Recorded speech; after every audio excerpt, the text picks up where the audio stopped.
When we are baby React programmers and we are only starting to learn refs, we are told by the docs to always apply useRef hook. Literally on the page describing DOM manipulation, every single example has a useRef inside of it. We get ref object from useRef and pass it to the ref attribute to access the DOM node directly. So what do you think about this?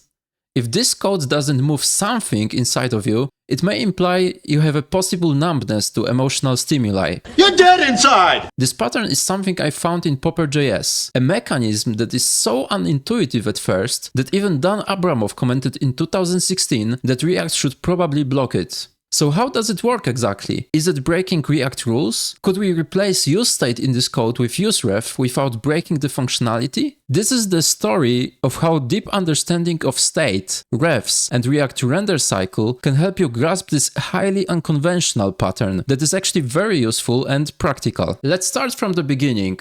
Popper.js is a library that can help us position tooltips, popovers, dropdowns, and things like that. Basically, every element that pops out from the document.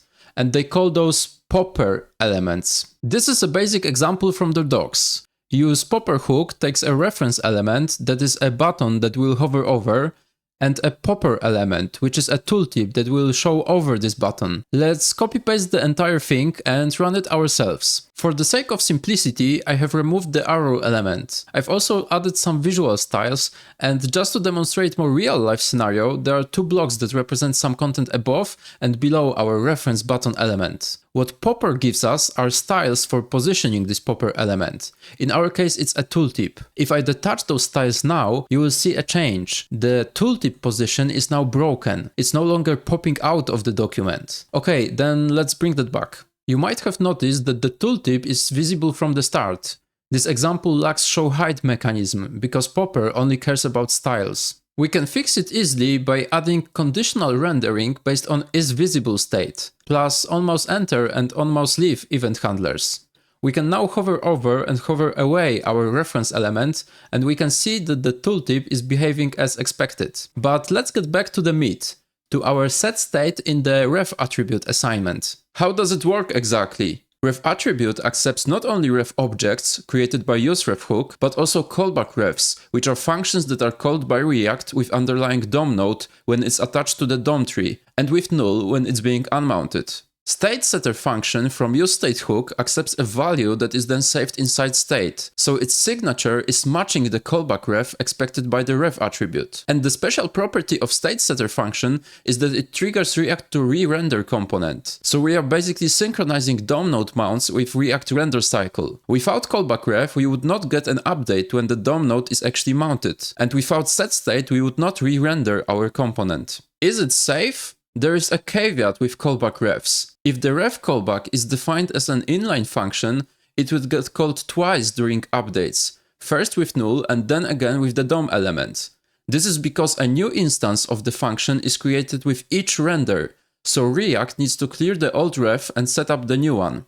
Now you might think that if you pass an inline function that sets state in callback ref, it will trigger a new render, and this new render recreates our inline function, so it will be called again with setState, which triggers another render, causing an infinite loop. But when we are setting state with DOM element, this is not the case. Because if our JSX div element doesn't change, then our DOM element is not mounted and unmounted from the DOM tree on each re-render. Remember, React is diffing new and old virtual DOM, and it changes the real DOM only if something has actually changed. This is why React is fast.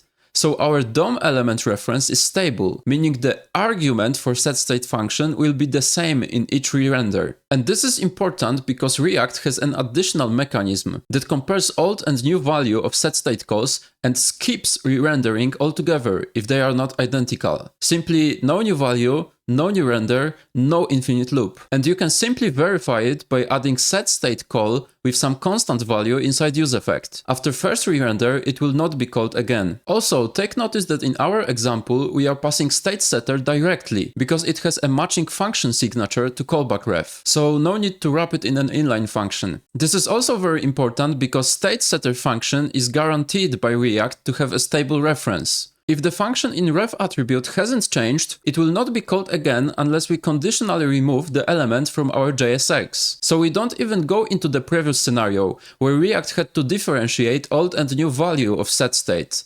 setState is only called once on mount and once on unmount. Effectively, both mechanisms could defend us from the risk of infinite loop, but it's more effective to skip function calls early by using stable function reference from this last example than to define inline function and have it called on each render relying on setState argument stability. Is it breaking React rules? Well, there was a debate in React's official GitHub repository. It started from one user reporting an infinite loop triggered by calling setState in an inline callback ref. We've previously seen that we are defended from this outcome by two mechanisms inside of React, and I can only guess what he did. If you, for example, set state with a random number inside an inline function passed to ref, none of those mechanisms would be activated. No functions reference stability and no setState argument stability. So this might be a way how he ended up with an infinite loop. But this was a digression. The important part is that there was a response from Dan. I bet that he already changed his mind, but initially he commented that maybe React should throw an error if you set state from a ref callback. This was then moved to a separate discussion where another dev from the React team suggested it should throw a warning, but there was a reasonable pushback. You can get into the same infinite loop if you call setState in component.did_update, so let's not rule out the potential use cases yet. And yeah, there is plenty of use cases for this. The discussion was summarized by a sentence, "Yeah, it's probably supported, but discouraged." Well, I'm not sure I agree with the discouraged part, but clearly this was something not yet extensively explored. At least it was not decided to be prohibited, and indeed, until this day, there is no warning if you try to do it. Very interesting thing to mention is that in the old docs, there was even an example that has used setState inside refCallback. So React team eventually did use this pattern as well. Okay, it's not illegal, but why do Popper.js uses this pattern? Is it really necessary? On the left side we have the first Popper example with useState, and I rewrote it applying useRef instead. I also replaced state setters with ref objects here, and I had to annotate our refs with .current when passing to usePopper hook because it accepts a DOM node, not a ref object. When we run this code, you can see that it no longer positions the tooltip correctly. So to understand what's happening, let's analyze how this code runs step by step. Starting from the initial render, useState for isVisible flag is called with the initial value false. Then we define refs for reference and popper elements with useRef. Those are initially undefined. And we call usePopper hook where we should pass DOM elements. Since this is the initial render, those elements are not yet attached to the real DOM tree, so it's okay that the values are undefined. Our JSX in return statement is parsed, and each individual DOM element is then mounted. We have attached ref objects to ref attributes,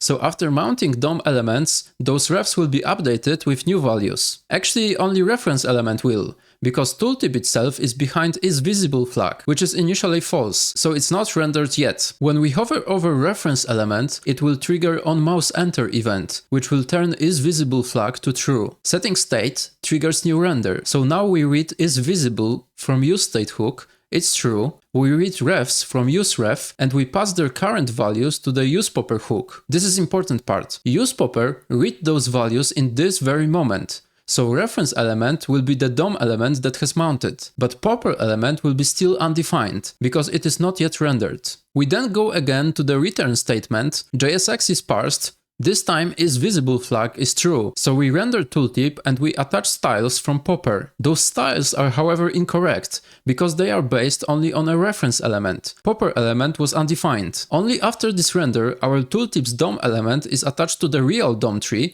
and our Popper element ref is updated with this new DOM element. The execution stops here.